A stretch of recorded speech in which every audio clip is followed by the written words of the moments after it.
Here we have Adam Scott's golf swing on a 4-iron. Notice the posture, how his lower leg is angled about 10 degrees from vertical, bending from the hip sockets. There's a slight arch in the lower back. Upper back's pretty close to straight. Neck back, chin down. Arms coming down at an angle like this. At address, his right arm is bent a little bit right in this area right here, so it's slightly inside his left arm, and what that does is allow him to attach his right bicep to his rib cage, touching just to the right of his right pectoral muscle, and it remains in contact with that during the backswing until the club gets to a point where the shaft's parallel to the ground, which would be the end of the takeaway. Notice that the face of the club matches his spine angle rather than fanning it open.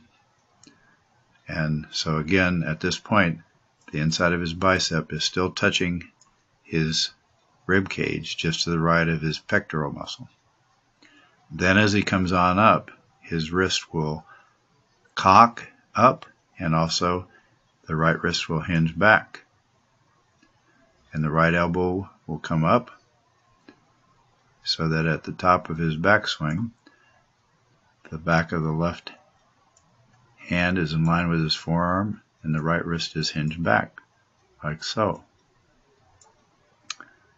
Problems in golf are when in the takeaway you make the inside of your right bicep come away from your rib cage, trying to create too much width, and or that people will take the club back and they never do let their right elbow rise up like this off the right side.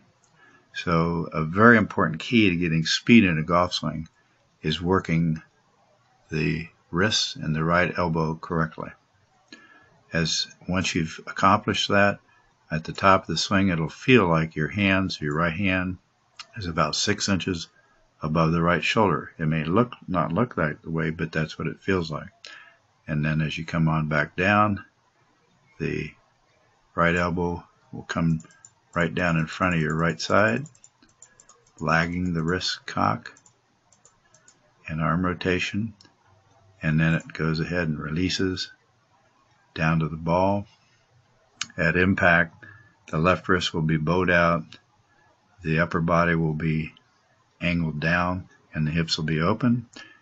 As he continues on through, at a point approximately right there, you'll have the straight line release where both arms are straight and the shaft bisects both arms, and then as he continues on, you'll see the club head move over to the left. It comes up at least a foot below his left shoulder rather than between his left shoulder and his head.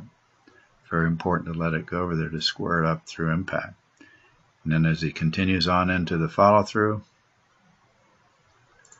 you can see how eventually the toe of the club is past the heel,